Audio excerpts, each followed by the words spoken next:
One of science's most fascinating subfields is the recreation of ancient civilizations. It enables individuals to experience and engage with history up close. Things that are long gone can still be smelled, seen, and touched.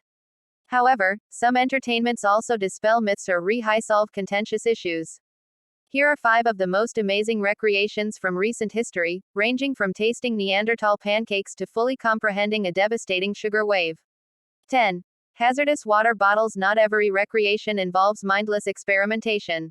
Scientists occasionally duplicate antique technology out of genuine concern. Researchers in this case questioned if the bitumen that prehistoric Californian Indians used to seal water bottles had any harmful effects on their health.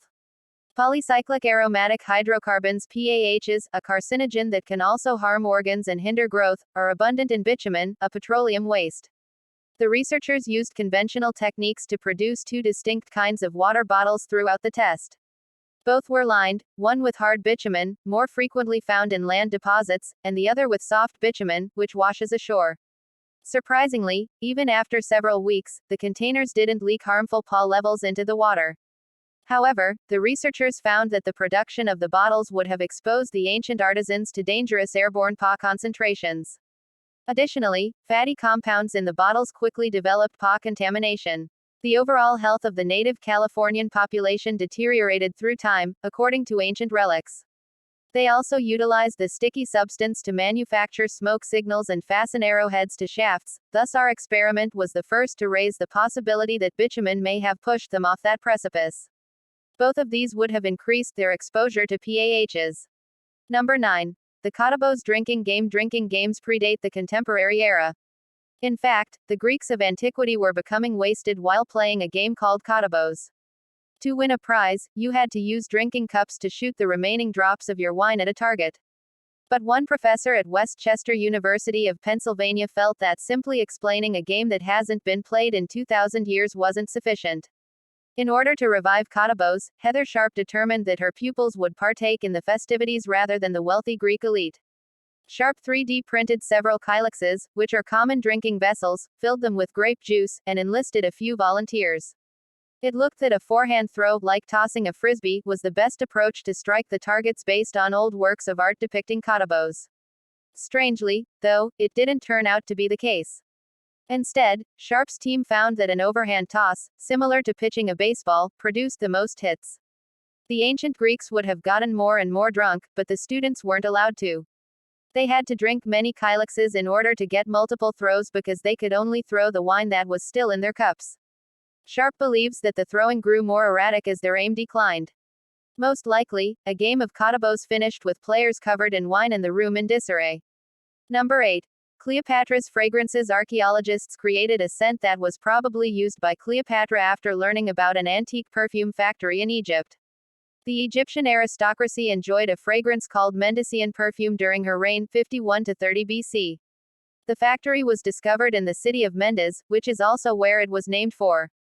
Based on the residues they discovered at the site, the scientists conducted experiments with various variables.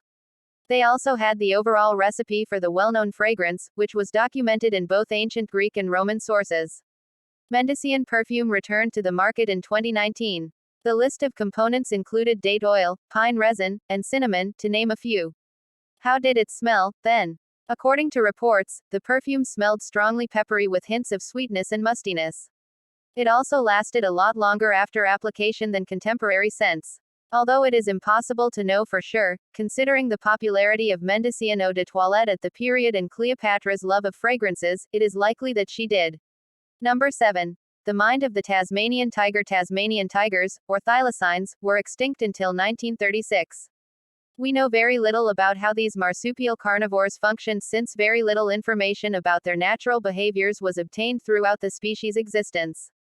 But the collection of historical accounts from people who had actually seen the beasts alive provided researchers with a solid place to start. 2 preserved thylacine brains were examined and scanned by researchers in 2017 after being maintained for almost a century.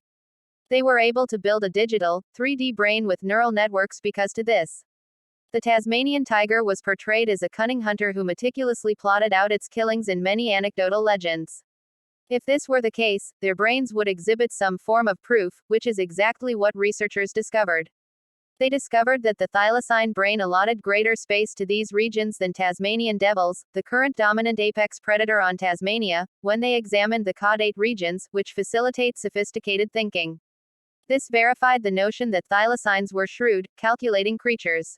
The finding is consistent with how devils behave, which is that they prefer opportunistic scavenging to hunting. Number 6.200 People were fed by a pit. There was an issue with the 9,000-year-old barbecue pit that researchers recently discovered in Cyprus. Such earth ovens can't be too enormous or they'll have trouble holding in the heat long enough to cook meat. The huge Cyprus pit was 3 feet 1 meter deep and 8 feet 2.5 meters wide. This raised questions about the well-like structure's viability. The researchers constructed their own pit in 2015, adhering as closely as they could to Stone Age building practices and materials. They sealed it with the same kind of stones and clay after digging down to the same depth. Even the team's own charcoals were manufactured from carob and lemon wood, and they tanned goat skins to use as wrapping for the meat. A whole pig and a goat, each weighing 150 pounds 70 kilograms and 80 pounds 38 kilograms respectively, were also chosen as traditional cuisine. Amazingly, the researchers were able to serve close to 200 people when it came time to sample the beef after nearly a day of cooking, and there were enough leftovers for a week.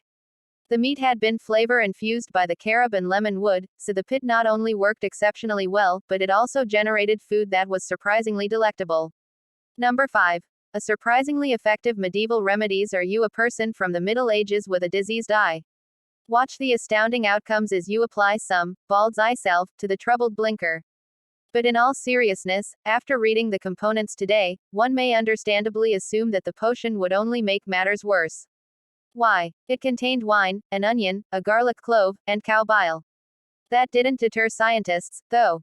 The fact that every ingredient in the recipe had some antibacterial qualities, despite the fact that it was over 1,000 years old, caught the attention of microbiologists. They prepared many batches and used them on various bacterial populations. The old cure was effective.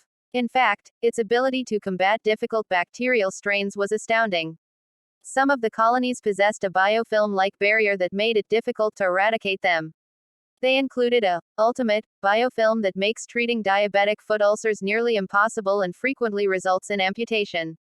Surprisingly, the eye potion destroyed staph-causing germs, even antibiotic-resistant strains, and was.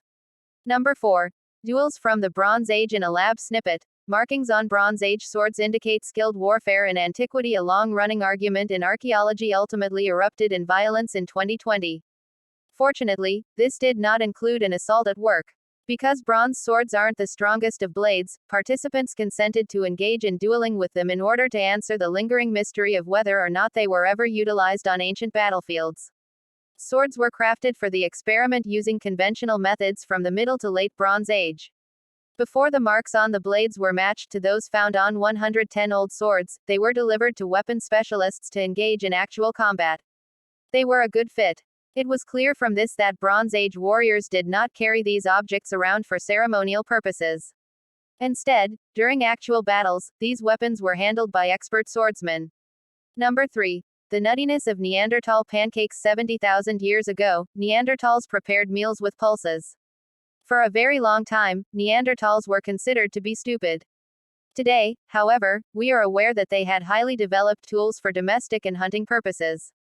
There is substantial proof that Neanderthals produced works of art and jewelry. They used various colors for painting. They had cemeteries. Even if our understanding of Neanderthals is growing, it took until recently for scientists to learn that this species of hominids also possessed a sophisticated culinary culture. This occurred after burnt food remains dating back 70,000 years were discovered in Iraq's Shanidar cave, where Neanderthals once resided. It was discovered that their primitive cooking practices were very sophisticated and involved a variety of ingredients and preparation methods. Researchers developed a recipe that resembled a pancake or flatbread using what they had learned about Neanderthal food preparation and also by choosing seeds that were still growing close to the cave. It was tasty, as evidenced by a quick nibble. Nutty was used to describe the flavor. Number 2. It's bad T-breath Rexes. Many T-Rex fans are curious as to what their preferred dinosaur predator actually looked like. How did it act in reality? However, even the most ardent enthusiasts rarely ponder what the breath of the Cretaceous animal would have smelt like. However, someone at the Field Museum in Chicago did have the thought. After the museum added interactive sensory components to its zoo exhibit in 2019, the general public had the opportunity to experience this remarkable replica. The fossil of a T-Rex that is the most complete is called Sue. Visitors may feel replica dinosaur skin and hear the terrifying animals roar. The odors, though, were the star. One among them was Sue's ancient surroundings. Experts concocted old air that smelled like cypress resin, tulip trees, ginger, and pond water based on the time she lived in and the region where the dinosaur's remains were discovered. However, Sue's full breath would have made people ill. It was necessary for the researchers to mask what essentially smelled like decaying meat.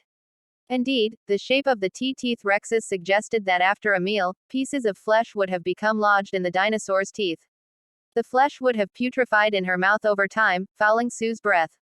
Number 1. The molasses tsunami in Boston. A strange incident occurred in Boston's North End in January 1919.